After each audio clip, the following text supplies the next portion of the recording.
Well, good morning. Welcome to another edition of Take 5. It is Tuesday, July 26, 2011. And special reason I'm wearing the shirt today, I was not expecting it, but it happened. Last night, John Cena defeated Rey Mysterio for the WWE Championship. So, congratulations to my main man, now an 11-time champion. So I hope he holds it a while. But anyway, that's not why you're here, of course. I do like his motto, though, never give up. And we are never going to give up studying the Word of God. How about that? We're in Mark chapter 3. Verse 7. Jesus withdrew from his disciples. Jesus withdrew with his disciples to the sea. And a great crowd followed from Galilee and Judea and Jerusalem and Idumea, and from beyond the Jordan, and from around Tyre and Sidon. When the great crowd heard all that he was doing, they came to him. And he told his disciples to have a boat ready for him because of the crowd, lest they crush him. For he had healed many, so that all who had diseases pressed around him to touch him. And whenever the unclean spirits saw him, they fell down before him and cried out, "You are the Son of God." And he strictly ordered them not to make him known.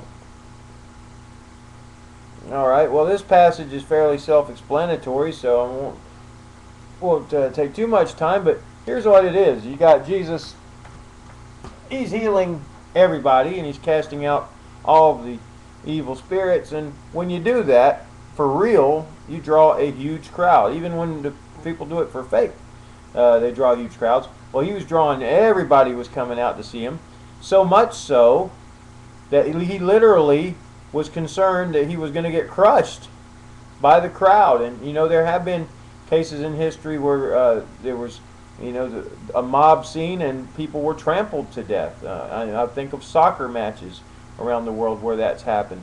And I got to tell you, one time I was in a crowd like this for, believe it or not, a Christian concert, Night of Joy, and I was crushed several times, smashed like that, and I thankful I didn't fall to the ground or something.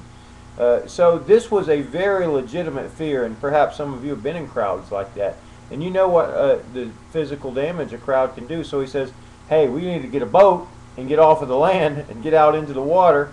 And sometimes he would do that, then he'd get out in the boat and teach. But I think this time he really was just concerned for the safety of himself and his disciples, because the crowds were just following him everywhere. But the interesting thing here is that the demons absolutely knew who he was. And you got to believe that the devil knows who Jesus is, and that's the real enemy, and that's and that's your enemy too. It's not your brother or sister or your boss or your ex-husband or your ex-wife or your current husband or current wife or anybody like that. It is the devil. But in this particular case, Jesus would cast out these spirits, but he'd say, "Don't tell people who I am." They knew who he was, and they were telling, but he wasn't quite ready. He was already getting these huge crowds. He certainly didn't want more attention, more publicity, and it wasn't time yet for that to be revealed. He wanted people to come to that conclusion and faith on their own, not because somebody told them. All right, hey, that's about all I got. You're certainly welcome to restudy that passage and get more out of it yourself, and that's really what I want you to do anyway. What I do here every day is not meant to be all the studying you do. It's meant to whet your appetite, so you want more of the Word of God, more of the good stuff. Come back tomorrow. Well, I say come back tomorrow, maybe. Go ahead and check to see if I'm on here. There's a possibility that I'll be taking a couple days off from this microphone. I know. It's just a possibility. There's a good chance, though, I'll still be on. So come back tomorrow, check it out, see if I'm here. And if not, just go read the Bible yourself. It's good for you. You'll figure it out. And anyway, eventually I'll be back on the next edition of Take 5.